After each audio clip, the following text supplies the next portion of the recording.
Whoever wins tonight will be green with envy, as that Bear team will be one step closer to the Golden Trophy in Akron. But first, Ottawa Hills needed to take down the defending D3 champs. So no easy feat to pull off that upset. But the Green Bears got in the swing of things early. Sebastian Stevens sacrifices himself on the dribbler to bring Reddick Pillarelli, home to get Ottawa Hills on the board. Jackson Snyder's hit then feels like deja vu, but this time the Golden Bears shortstop puts this throw high. Snyder is safe on first, and another run scores to go up 2-0 in the first frame alone. But Waynedale wouldn't go down quietly. Look at this crack to the gap.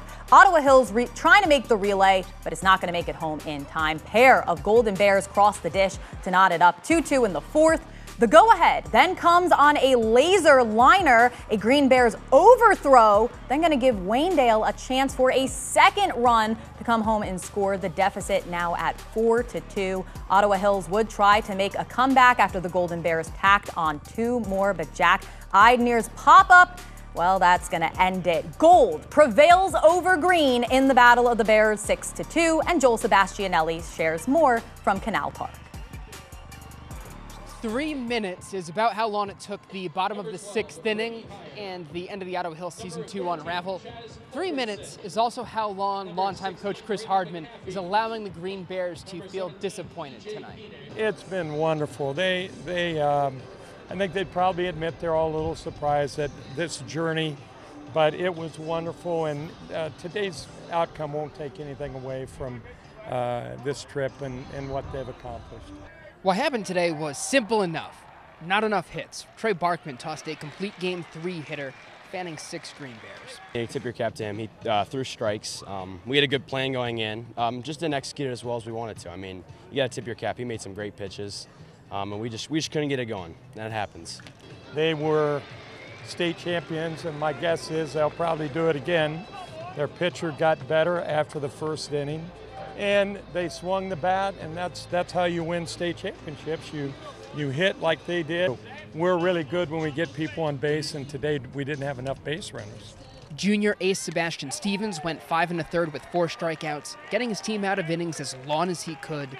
He will be back, and those that return with him hope to follow in the footsteps of the senior class. Their relationships with one another was what tied this team together. We'll miss that. We'll miss them. To come back, not even winning our league and get to a state Final Four, I think that's really big for the program, and just getting this opportunity to play here today was huge. And with just how the season went, it might be a shock to some, but I think this team knew what we had in us the entire time. Back at state for the first time since 2010, this trip would have seemed unthinkable after starting the season with a losing record. But it happened, and it can happen again. I mean, to have a lot of these younger guys get called up and kind of be a part of the tournament team, I think that's really cool. Good experience to see what they're all kind of working for in the offseason. From the moment I woke up, just getting to come here was just a pleasure. Being young, knowing that I'll come back next year, I think the goal is the same. Get back here and win 2 more than we did this year.